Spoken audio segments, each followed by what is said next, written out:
See the horse degree. Joe, where you at, Joe? Come on, Joe. Where you at? I'm right here. Did anybody put the King's monologue through the litmus test?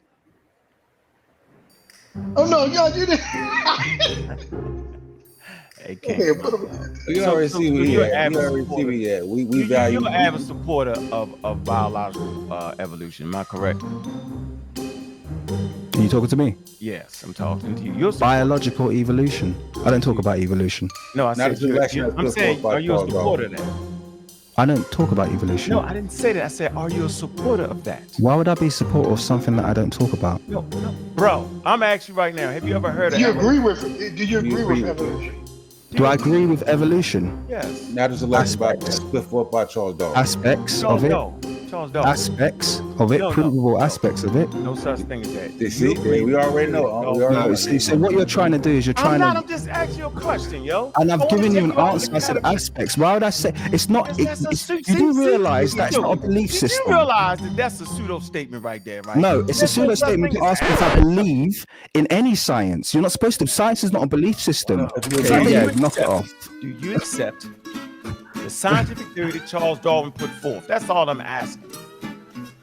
Like I said, aspects, not all of it. Right. Definitely not wholly. Right. Well, absolutely not wholly. Well, that's why you can't understand Egyptian conversation. There you have it. Go because ahead. I don't accept Charles Darwin. Correct.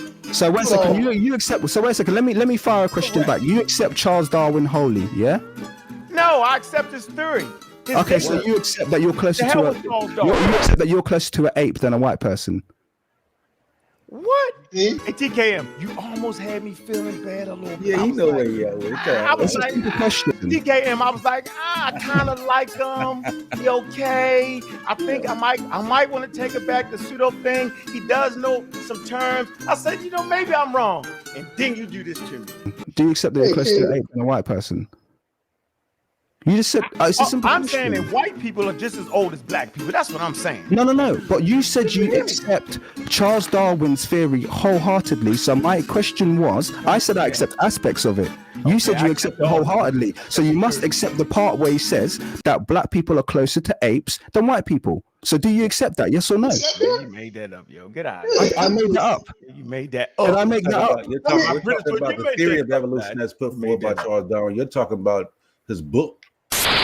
It's interesting. How many of you here have read The Origin of Species by Darwin? Do you know most school teachers, majority, have never read The Descent of Man?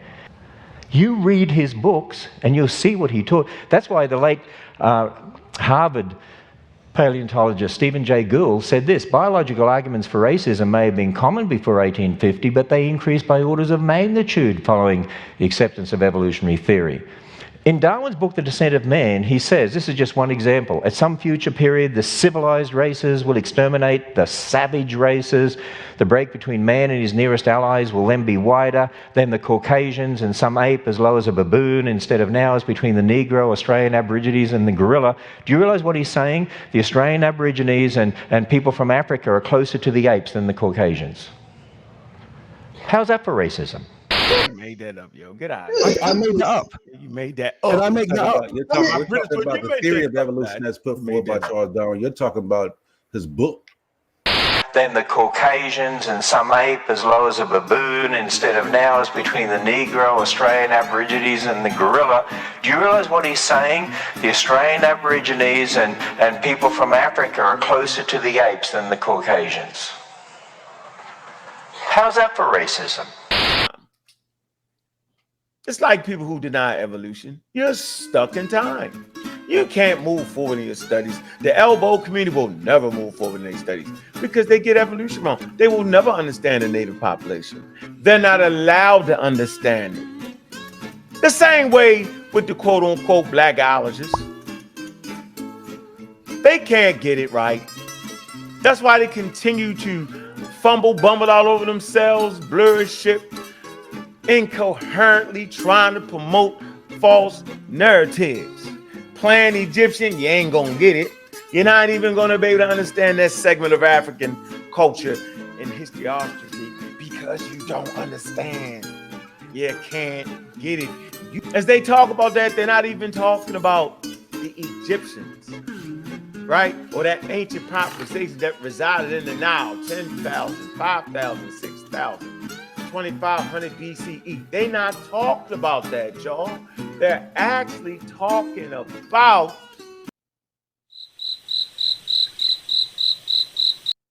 the made-up figment in their mind.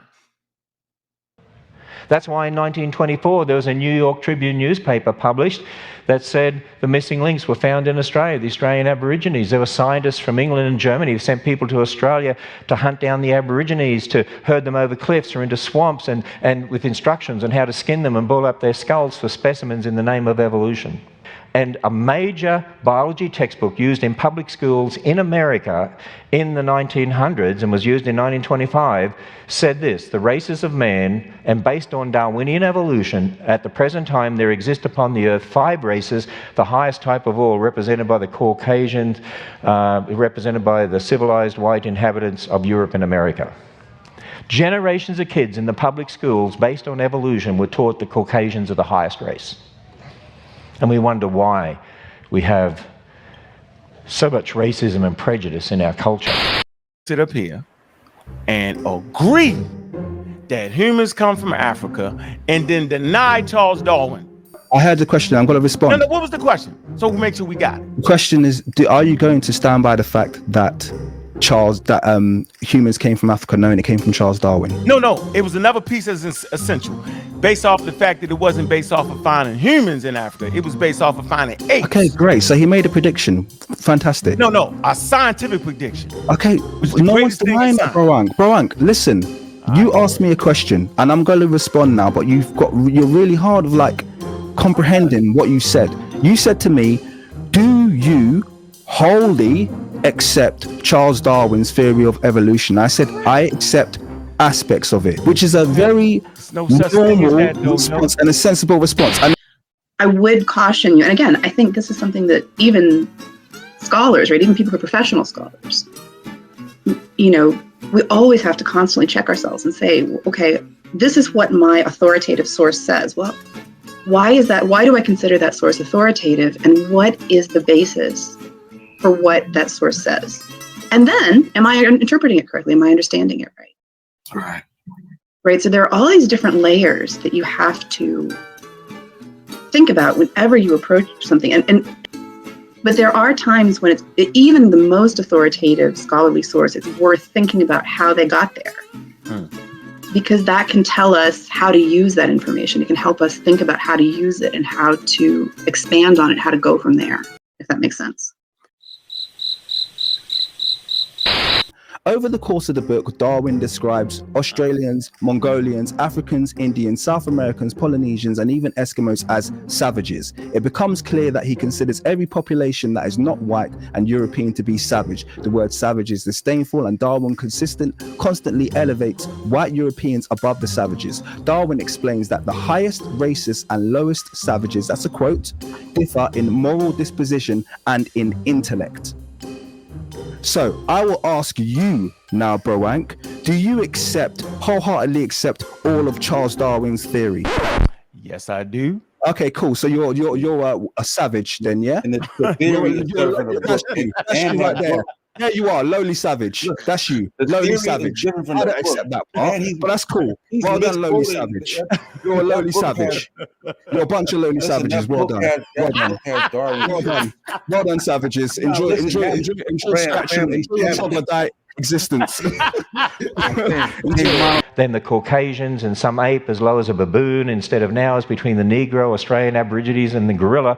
Do you realize what he's saying? The Australian Aborigines and people from Africa are closer to the apes than the Caucasians. How's that for racism? I would caution you, and again, I think this is something that even scholars, right, even people who are professional scholars, we always have to constantly check ourselves and say, okay, this is what my authoritative source says. Well, why is that? Why do I consider that source authoritative? And what is the basis for what that source says? And then, am I interpreting it correctly? Am I understanding it right? Right. So there are all these different layers that you have to think about whenever you approach something. But there are times when even the most authoritative scholarly source, it's worth thinking about how they got there. Because that can tell us how to use that information. It can help us think about how to use it and how to expand on it, how to go from there, if that makes sense. We already know that most of what happened during colonialism was fundamentally based on the teachings of Charles Darwin. It was basically used as a justification, and you guys are going to sit here and trumpet his entire theory like it's flawless. Listen, it's pseudo for any human being to take a teaching of any other human being wholeheartedly and not critique any part of it.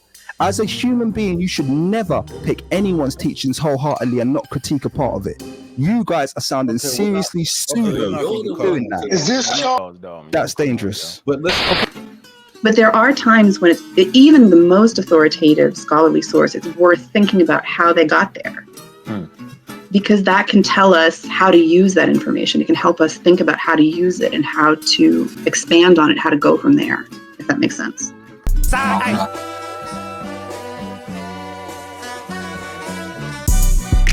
They not like us. They not like us. They not like us.